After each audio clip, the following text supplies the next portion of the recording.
Did you know? Queen Elizabeth I was among the pioneers of slavery. Elizabeth I initially expressed outrage at England's involvement in the early slave trade, but later became one of its indirect supporters. John Hawkins, one of England's first major slave traders, launched an expedition in 1562 that captured Africans, primarily from present-day Sierra Leone, and sold them in the Spanish Caribbean. The voyage was brutal.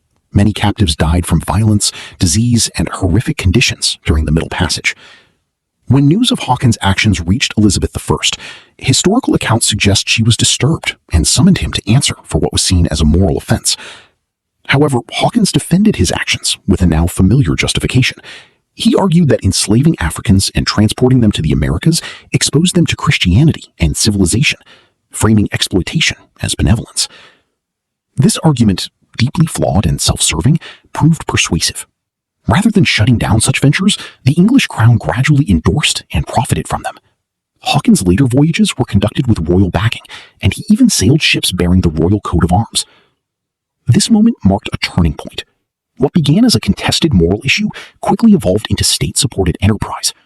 England would go on to become one of the dominant forces in the transatlantic slave trade, transporting millions of Africans across the Atlantic over the next 2 centuries. The shift also reveals something deeper: how economic ambition and imperial competition often overrode ethical concerns.